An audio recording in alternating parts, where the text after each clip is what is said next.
Okay, let's dive into this. Welcome to The Explainer. Today we're tackling what is literally the ultimate 2026 AI image generation showdown, SenseTime versus Midjourney. Look, if you've been working with generative AI lately or, trying to deploy these models for actual commercial use, you already know the landscape is shifting incredibly fast. The core tools we rely on every day are undergoing massive architectural overhauls, and today we're breaking down exactly what those changes mean for your actual workflow. Here's our quick roadmap for today. We're going to start with the current AI generation frustrations, then enter SenseTime as the challenger. We'll unpack their VAE-free breakthrough, benchmark the raw speed and hardware, compare photorealism against structured data, and finally, lay out our 2026 final verdict. All right, Part 1, the AI generation frustration. Let me ask you this. Are you just completely tired of the comfy UI spaghetti workflow? And waiting up to 40 seconds just to get garbled, unreadable text that looks like you summoned an ancient demon instead of a simple pie chart? Right now, tech-savvy creatives and AI engineers are basically forced to choose between two fundamentally broken systems. You either lock yourself into a completely closed, inflexible cloud ecosystem, or you deal with the highly fragmented, super complex, multi-node workflows you need just to run open source models locally. Honestly, neither option is truly ideal for professional deployment. Setting up open source AI right now usually means chaining together text encoders, VAs, which we'll define in a minute, don't worry, and diffusion models. It's kind of just a mess. But the absolute biggest issue here, data integrity loss. When you pass a prompt between multiple fragmented submodels, you inherently get prompt adherence failure. This literally ruins any attempt to generate infographics or structured business data. Add in those slow cloud generation times of like 30 to 40 seconds, plus the massive costs of commercial APIs, and yeah, it's pretty clear the industry desperately needs a totally new approach. So, moving to Section 2. Enter SenseTime, the challenger. SenseTime is this massive developer that's been aggressively building its authority in the generative AI space. Starting back in 2023 with the launch of their SenseMirage platform, they just steadily released major multimodal updates. By 2025, they were highly ranked globally by the HKU Business School for text-to-image capabilities. But the real game changers hit in early 2026. We saw the introduction of their groundbreaking Neo-Unify architecture in March, followed by fully open-sourcing SenseNova U1 in April. Talk about moving fast. And this brilliantly illustrates a crucial distinction we need to make before going any further. When we talk about SenseTime's offerings, we're actually looking at two distinct avenues. SenseMirage is their consumer-facing web-based image platform. Kind of think of it as their SaaS product.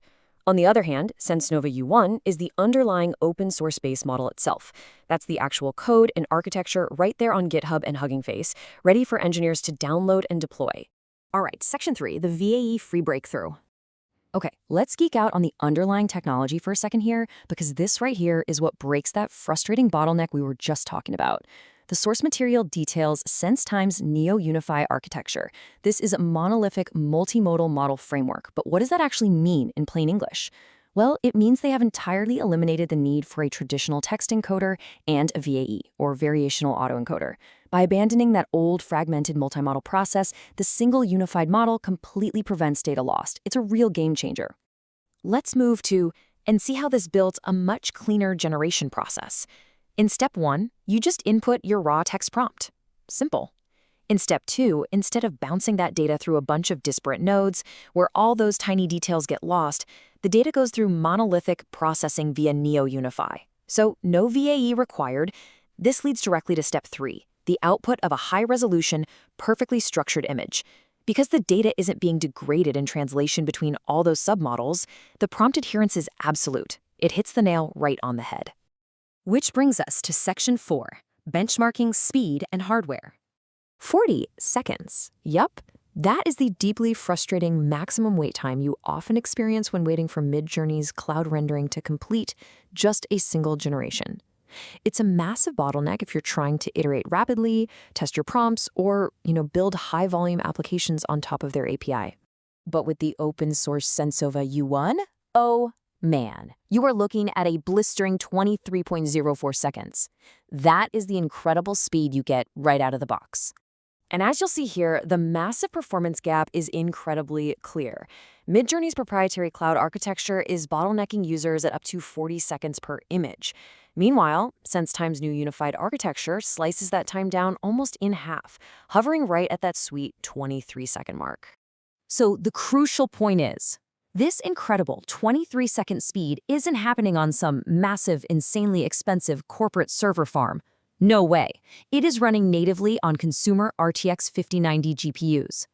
That means you are entirely bypassing the cloud, entirely avoiding commercial API costs, and generating lightning-fast images directly on your own local hardware. Moving on to Section 5, Photorealism versus Structured Data. When we actually put these two side by side, the aesthetic differences are stark. Impartially speaking, Midjourney still absolutely wins the artistic vibe check. It offers unmatched cinematic photorealism and incredibly lifelike skin rendering. However, because of SenseTime's VAE-free architecture preventing that data loss we talked about, the U1 model completely dominates when it comes to rendering complex structured business data, perfectly laid out charts, and highly readable text for infographics. Midjourney just simply struggles to hold those structural layouts together. And we can see this exact sentiment reflected in the data from the AI Viewer benchmark team in March 2026. They noted, and I quote, "Midjourney remains the slowest, but its lighting model and skin rendering remain a step ahead of everything else on the market."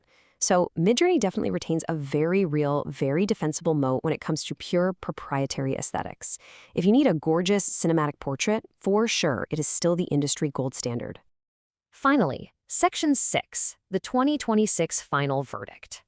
You know, the engineering leap by SenseTime really cannot be overstated here.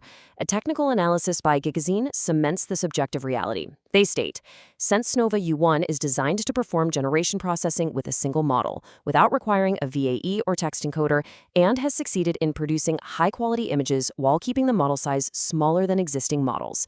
This monolithic approach is exactly what makes local deployment on consumer hardware so wildly efficient.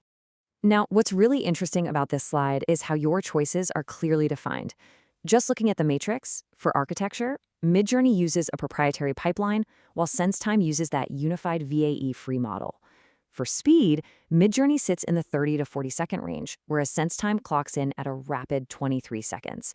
For primary strength, Midjourney is your go-to for photorealism, but SenseTime is your undisputed winner for infographics and text. And finally, for deployment, Midjourney locks you into the cloud, while SenseTime empowers you with local, open-source deployment. Which brings us to our final thought. With monolithic, VAE-free models like SenseNova U1 now running perfectly and rapidly on local RTX 5090 hardware, is the era of closed, restrictive cloud AI generation finally coming to an end? The landscape is undeniably shifting toward open-source, local deployment, especially for enterprise and structured data. Thank you so much for joining me for this explainer, and I highly encourage you to keep exploring these incredible architectural advancements.